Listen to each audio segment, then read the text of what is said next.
there sa buhay, there hindi talaga rason na mahirap tayo. Kasi alam naman natin there, yung talagang matataas na tao, yung talagang may naabot is yung may trabaho ka at government. Pwede ka nakapag-abroad ka ng yung nakapag-abroad ka sa ibang bansa. That's the biggest ano na yun there na achievement sa buhay mo, no? Or di ba ka nakapag-asawa ka ng apam. Kayong mga apam, huwag kayong maniniwala sa mga sabi-sabi na mga kaya lang umangat kasi nakapag-apam. Ay talaga dito sa Pilipinas day, napakatalaking achievement niyan. Kasi hindi madali at hindi cheap at hindi mura ang pagkakaroon ng apam. Pinaghirapan yun, hindi yun basta-basta.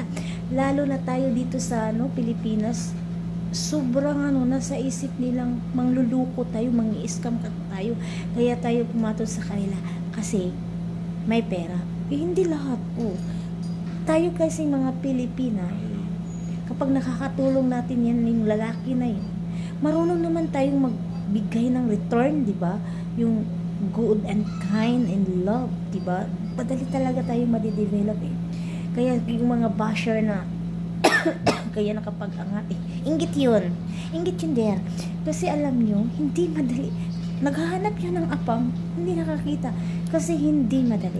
Imagine ha, kung maghahanap ka ng apam, talagang yung mo buhay mo, hindi talaga pareho sa kung ano yung pamumuhay mo. Talagang makapag taas din ha. Pero tumingin din ako sa mga vlogger yung iba, yung matanda na pumunta dito tapos dinala ng matanda dun, tapos yung babae is napakayan talaga, bata pa. Pagpunta dun sa Amerika, yung afam niya is hindi na marunong nahihirapan ng maglakad. So pagdating dun, hindi pa siya nakakuha pala ng green card. Tinutulungan yung vlogger na yun. Hindi siya nakakuha ng green card. Tapos yung apa, is matanda na talaga, parang may sakit. So ang ginawa ng Pilipina dun is may tumutulong sa kanila, yung mga kapwa din Pilipina. Saka is yung vlogger na yun tumutulong.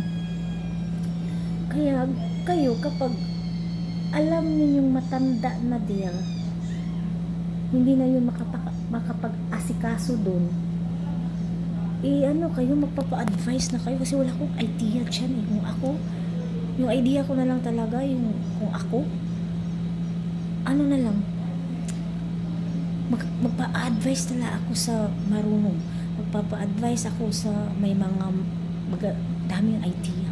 Kasi mahirap din yung pumunta ka dun tapos na-expire na yung visa mo dun. So, isa laking problema. Pero kung hindi naman lahat, konti lang yun, marami talagang successful dyan. Sabihin man natin hindi madali, hindi yun sabihin na lang po natin na mas talagang laki talaga ng future doon. Huwag mo na lang isipin yung iba yung Pinoy, iba yung foreigner. Ang importante, paano ba makabangon sa kahirapan. Ganun. Kasi puros lang tayo Pinoy, love. Ano bang makain sa love? Tapos yung Pinoy, hindi ko talaga, ayoko talaga. Pero kung para kasing edad mo yung